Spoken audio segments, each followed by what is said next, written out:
Ladies and gentlemen, welcome back. We are just waiting for the semi-finals of the other two teams to finish up. They're in game number 2 presently, but I've booted up Spectate Anyone, and we're actually going to be able to track them as they are in, again, game number 2. So, unfortunately for me, wasn't fast enough. I got a corner bug. So they are 21 minutes in. Video borderless. There we go.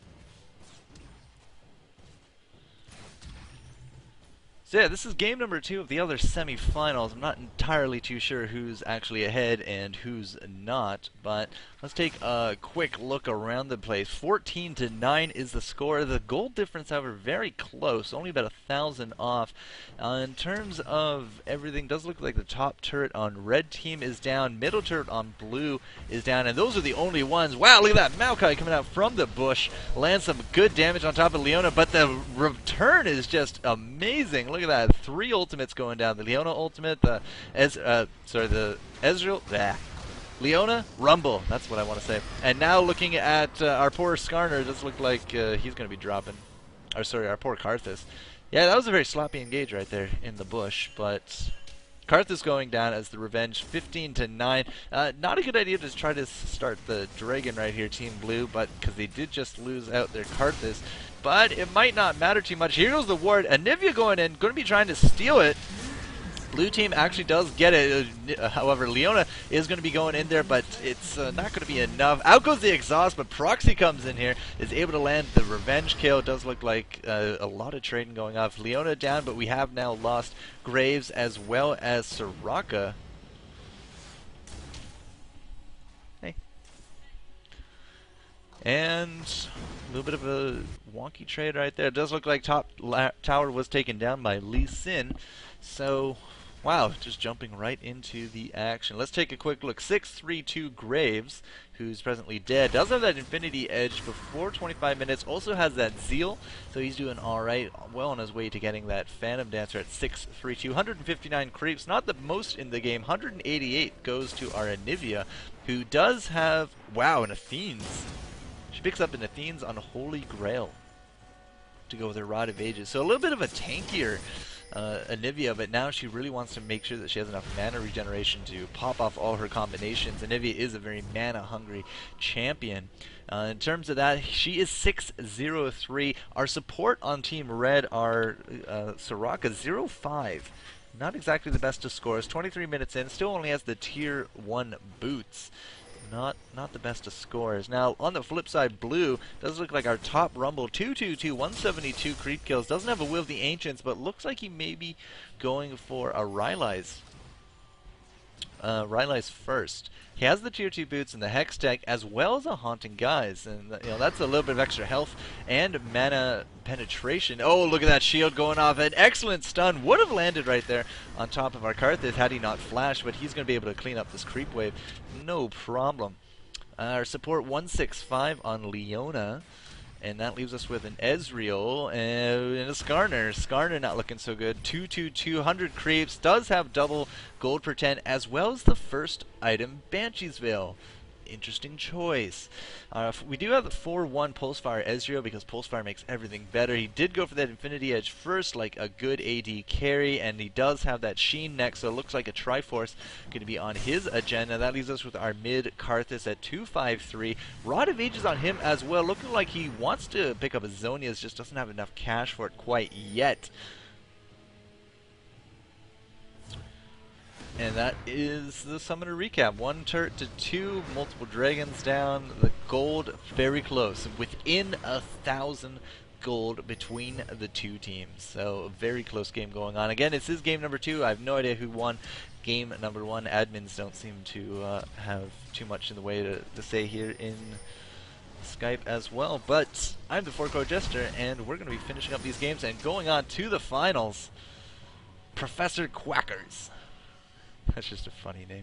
Professor Quackers. Does look like we're having a little bit of a build-up coming up here into the mid. The buckshot combo coming out, but he does miss his ultimate. Graves not looking so good. He does get grabbed by that Skarner. Or no, we've grabbed the Anivia. Anivia with the egg is going to pop. Leona goes in with her stun. We finally shut down that Anivia. Leona gets the second kill on top of that Graves. Out goes the ignites everywhere. Here goes the Maokai ultimate. Do not want to be getting in under that. A lot of exhausts and ignites being blown in that team fight as well. We're going straight for the tower. We did get that sonic boom on top of that rumble, but it does look like the counter pressure from Ezreal is enough to ward people off. So a 2-for-0 exchange with that tower means Team Blue is not going to be going down anytime soon. They actually take the gold lead for the first time since we joined this game, up by 1,500 gold, or 1,500. Look at those safeguards. Lee Sin and picks up the bottom turret as well. That's going to put them up again, just that much farther ahead in gold. Lee Sin with the Merc Treads into a Hex Drinker and a Phage. Now the Phage, not too uncommon. The Hex Drinker, probably because Rumble's AP, Ezreal has part of AP and Karthus AP, so we could even see that Will of the Ancients coming out sooner than expected for Rumble, as he does already have that Rylai's. I don't know what that flash was for Soraka, I really don't. She's going to be taking a lot of damage here, but a good silence and heal combination means she's not going to be too bad. Oh, this could be bad for Karthus! Karthus gets walled in and stunned. He's not going to be able to chase down Soraka, or is he? Going to go for the slow, but yeah, here comes the rest of the team. We do not want to see another combination of damage landing on top of him, but we're going to jump on over. Here goes the ultimate. Lots of damage going on. He picks up that kill finally on top of that Soraka. Now Proxy not looking so good. The flash out over, the shift, arcane shift from that Ezreal, and that means a Skarner going to be taking down that Anivia for the quick second kill. Now we are going to be chasing them up. A good safeguard to that Graves means that Lee Sin is going to be living another day, but what a powerhouse engage there from Team Blue, really coming into it. They've now taken a pretty substantial lead in terms of the gold, about 4,000 gold difference.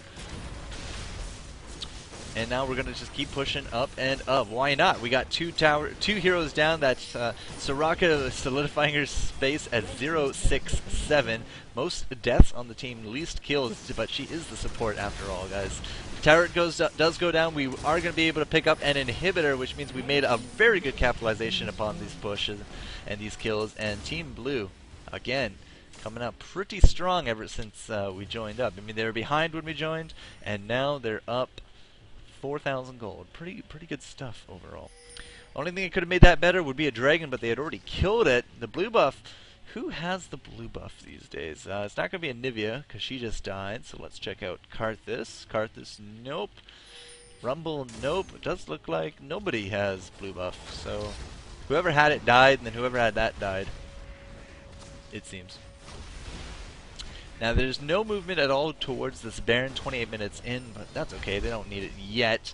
And instead they went back home, they did some shopping sprees. We do got that Zhonya's, sorry, not Zhonya's, Abyssal. We do got that Abyssal now on top of our Karthus. Oh, the dragon is now back up, so they're going to be going down, going to be trying to do this before anyone does notice it. There are no wards in this area on top of Team Red, so Team Red has no idea this is going down, but the dragon does drop in fairly short order. We might see a Zhonya's coming out next for our Karthus. He does have the needlessly large rod, and then we do got that Trinity Force set up on top of Ezreal. So Trinity Force, Infinity Edge, that's a pretty powerful combination right there for our Ezreal player. Ezreal's up to 197 creep kills in almost 30 minutes. So we're a little bit behind in terms of the creeps, but it does look like somebody here has that oracles. It is going to be Skarner, and they're going to just clear out a lot of these wards, set themselves up nicely for either a team fight or a Baron bait, or maybe just go straight for that Baron. Anything is possible at this point. It does look like Maokai has himself that Aegis, as well as now the Frozen Heart, throwing down some saplings, making sure that nobody is doing that Baron. Baron is a very key target this late into the game. A bad team fight into a Baron could pretty much seal the deal at this point, especially for a game this close, because we got high levels on both sides. Does look like we're going to be starting up, at least trying to start up the Baron. We did throw down those wards. We are going to try to get rid of it. There we go. But Anivia making life a little bit difficult. And of course, Baron is now pushing down everybody's hit points in there. So a little under half. We're going down to a quarter, and we are going to be trying to steal it. And Nivea throws it up, but blue team with the Ezreal ultimate as well as the smite from Skarner able to pick it up. And now Karth is going a little bit balls to the wall and saying, hey guys, I think you're in here. But they're not. And you hear those get back pings coming down from Team Blue saying, guys, just regroup, get your money, let's go shopping. Now let's go knock it on the door. The longer they can keep the red team away from that bottom lane, the farther that bottom lane is just going to auto-push itself. Because these are some scary, scary minions, ladies and gentlemen. So again, if we can get a really good team fight where a lot of people die, this lane is just going to keep pushing itself right up here into this tower. Look at this tower already by itself. Down under half hit points just from the creep aggression. And yeah, that's what Blue Team needs to try to capitalize on, making sure that this lane pushes by itself for as much as possible. Just drive 2 stakes into the coffin, so to speak. So it's like a pincer attack. If they attack mid or top, that means that you're not paying attention to bottom, and bottom can just keep pushing in itself, does a lot of passive damage. We got a teleport coming into this mid lane. It's going to be Karthus. I actually didn't even look at that. Yeah, he does have that teleport. Nobody else in the game has that teleport, but this is probably the second time that we've seen it tonight that it has been used very well. So here we go, the Baron infused team going to be pushing up a lot of pressure here mid, but it's going to be very hard to push in, especially between both Maokai, Graves, and Anivia. A lot of creep clearing capabilities right there, which means if they want this tower, they're going to have to pretty much tank it, just exactly like Skarner's doing right there. He's not really taking a huge amount of damage out of it, but yes, it will go down. They're going to be cutting their losses and moving on back a layer. Now again, the more they're paying attention to mid and top, the less they're paying attention to bottom, which means it will keep auto-pushing itself very nicely. A lot of extra damage landing there on top of Professor Quackers, which is a great name. But because they've now been forced back into their base, we had a pretty decent creep wave coming up top, which means that they are going to be forced to abandon that tower, and that puts us up 7-2 in terms of towers, 7,000 gold difference. And again, the whole team has to stay up here. Check out that bottom lane. Just look at that mini-map over there. It is pushing in. All Team Blue has to do is just keep up this pressure. Team Red can't be everywhere at once. If they go to defend bottom, they got to free push in the mid or top. If they don't do it, bottom is just going to free push itself anyways. It's a great system. And now with that inhibitor up, that bottom lane is all that much more important.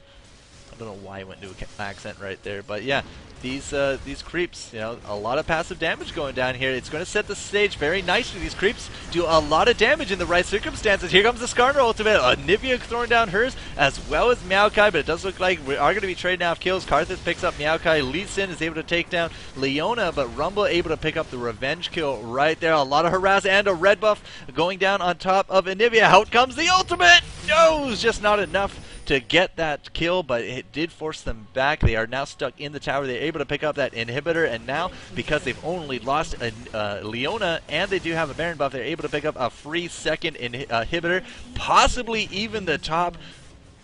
All they have to defend this against is an Anivia and Graves, but unfortunately, you know, that is a very powerful combination for Blue Team to deal with. Does not look like they are going to be pushing their luck. They're just going to take their 2 inhibitors and get on out of there. Take this red. Sounds like a plan, Ezreal. Take the blue as well. Just control everything. The best defense is a great offense, and if your enemy team can't leave their base, it means they're not getting map buffs, they're not getting farm, they're not getting dragon, they're not getting baron. It just means that they're stuck in their base, and that is a very vulnerable position to be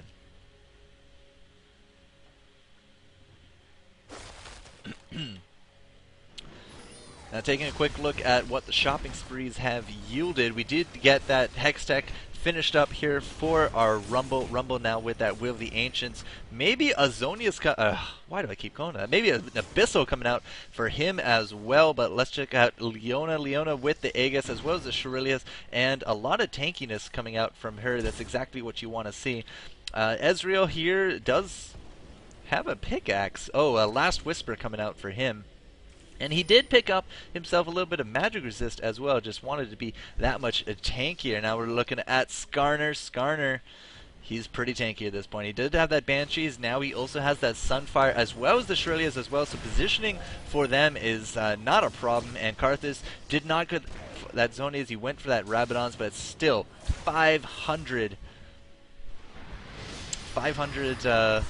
ability power. That's nothing to sneeze at this point. Now Skarner is just tanking this tower. He's in there. He's taking a lot of flak, but he is going to set the stage for that equalizer. Does trade out the kills. He does go down to the turret, but we are able to pick up quite a few kills here. 2 down now for Team Blue and 2 down for Team Red, and the extra one with that Karthus ultimate. Looking at Exotic Bear, he's not looking so happy. And oh, if Leona had landed, that could have been chicken for dinner on top of that Anivia. Now, because it was not the trade that Team Blue wanted, they probably can't end the game right here. It was a 3-for-3 exchange pretty much because Skarner went in just way too deep. But they are able to pick up the inhibitor, and now they are going to be forcing egg mode here on top of Anivia, going for the extra kill. Yes, we are going to get it, but Ezreal not looking so good right now because Graves just hits like a truck, has that Infinity Edge as well as the Last Whisper and a Phantom, which means he's probably going to be able to pick up the kill on top of Leona. But as I say that, he runs the other way. Why did you run the other way? Oh, with that Phantom Dancer, you could just chase her down forever. But yeah, it does look like maybe defense is on the menu because we still only have that one inhibitor up, and those other 2 lanes are now pushing it very nice. So look at these turrets taking a lot of auto damage, and the rest of the team just kind of has to sit around and babysit for the next little while. This is exactly what Team Blues wants, though. Yeah, that Graves could have had a double. I completely agree, chat. Completely agree. But hey, whatever. I mean, 37 minutes in, the blue team's still up now in kills, gold, and towers. We won't have a Baron for at least 2 minutes. I want to say 3. It's between 2 and 3. But the Baron buff is now gone. 4 minutes on, 3 minutes off. In fact, I've actually lost time. Could be up as early as 60 seconds. We are going to be grabbing that Dragon Seed, the next one, at 43. And we do got that Last Whisper now here for our Ezreal. So Ezreal hitting like a truck by himself as well. Lee Sin hasn't really tanked up as much as you might think. I mean, he has a lot of resists, but at the same time, they're just not doing it. And there we go, Baron coming up. I really forgotten the time. But there's nothing that Team Red can do about this. Which means this is probably going to be the final push and the final nail in the coffin for Team Red, as they're down 2 inhibitors, all their towers. We got... Are those wards? Yeah. We got all these wards. This is interesting. I've never seen this. We got all these wards in the defensive positions around their base. They want to know when Team Blue is coming, and of course, Team Blue is going to be heading up top with their Baron buff. And look at that Skarner. He does not care. He just goes in. He's just like, I can start this fight, no problem. But no, the enemy team's going to fight it off. They're going to be trying to take down that Karthus as quick as they can. But Karthus with that Defile is just doing so much damage. I Ejaculate actually going down as well. Karthus with the ultimate. Bam! Picks up those kills, and the double kill comes out. We get the ace in exchange for only Rumble as well as Karthus. And that is going to be a GG well played right there. 26-22. When we came in, Blue was actually down in terms of gold and kills and towers, but you know they're down by like 1,000, and they came back very spectacularly. So I have no idea. I have no idea if we're going to see a game 3 from that or not. But that is why we're going to go. That's why we're going to go check out with the admin. So, guys, that was the other semifinals. We're going to find out what's coming to you live next. I'm the Forko Jester. Don't go anywhere. Summoner's Rift Amateur Cup here with Unified Gaming and CSN, powered by Red Call. We'll be right back.